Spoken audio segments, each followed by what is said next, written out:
मुझसे पूछा कि क्या हुआ, लेकिन पता नहीं क्यों मैं उसे बता नहीं पा रहा था। उसने सोचा कि मैंने कोई बुरा सपना देखा है, लेकिन मैं जानता था कि वो खौफनाक पर कोई सपना नहीं था। हम वहां से निकल गए और उस हादसे के बाद मैं कुछ दिन सदमे में ही रहा। लेकिन कुछ दिन बाद जब मैं ठीक हुआ तो मैंने प्रकाश को सारी घटना के बारे में बताया और वो जानकर वो बेहद चौंक गया था। सलमान ने कहा, भाई, ये तो पागल कर देने वाला किस्सा था। बड़ी डरावनी कहानी थी। लेकिन काका अभी भी कुछ भी नहीं कह रहे थे।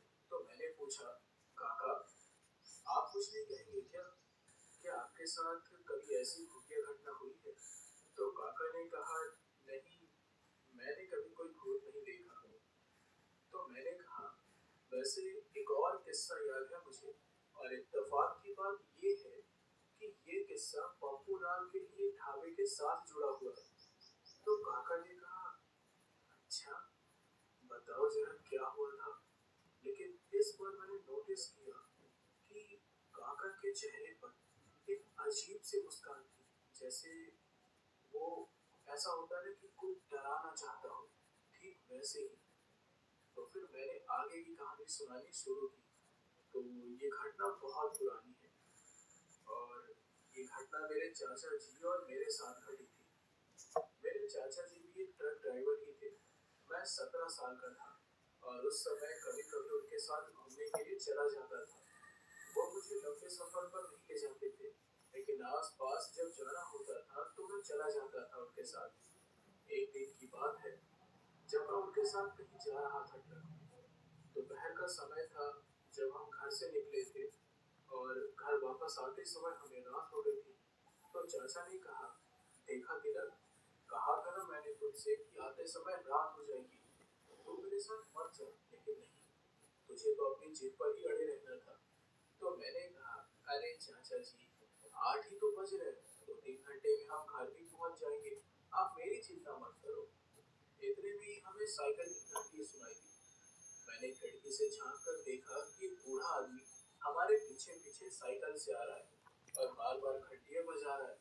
तभी चाचा ने कहा, अरे तिलक, ऐसे बाहर क्यों ना झांक, तूने अपना आधा शरीर खिड़की से बाहर निकाल लिया है, गिर जाएगा नीचे। तो मैंने उनकी बात नहीं सुनी और उस बूढ़े आदमी को ही देखता रहा। वो बूढ़ा आदमी काफी पीछे रह गया और एक समय के बाद दिखाई देना भी बंद हो गया। मैं वापस सीधे बैठ गया। पर कुछ देर बाद मुझे फिर से साइकिल की घंटी की आवाज सुनाई, लेकिन मैंने फिर से बाहर की ओर देखा तो मुझे वापस से वही बूढ़ा आदमी नजर आया।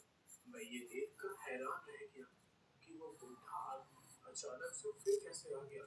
मैंने चाचा से कहा, अरे चाचा, अरे वो चाचा, ये बूढ़ा आदमी फिर से कहाँ से आ गया?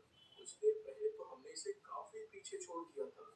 तो चाचा ने कहा, अरे होगा कोई और। तो मैंने कहा, नहीं नहीं चाचा, ये वही है। तो चाचा ने ट्रक चलाते चलाते ही पीछे की ओर देखा, लेकिन उन्हें वो आदमी नजर नहीं आया। मैंने इतने में ही चिल्लाकर कहा, चाचा, आगे देखिए। चाचा डर गए और आगे की ओर देखने लगे। पीछे देखने के कारण उन्होंने ट्रक का कंट्रोल खो दिया और ट्रक अचानक से सड़क पर इधर उधर जाने लगी। मैंने कहा, चाचा ब्रेक लगाओ। चाचा ने ब्रेक लगाने की पूरी कोशिश की, लेकिन ब्रेक भी नहीं लगा। फिर अचानक से ट्रक एक पेड़ के पास जाकर टकराई और वो पेड़ भी सड़क पर गिर गया, जिससे काफी तेज आवाज आई। हालांकि हमें ज्यादा चोट नहीं आई, बस मेरे सर पर थोड़ी सी चोट लगी थी। जैसे तैसे कर कर हम ट्रक से नीचे उतरे। चाचा ने कहा, देखा, तेरी लापरवाही का नतीजा। अब क्या करें हम? तो मैंने कहा, अरे चाचा ठीक है, किसी से मदद लेनी होगी हमें, अकेले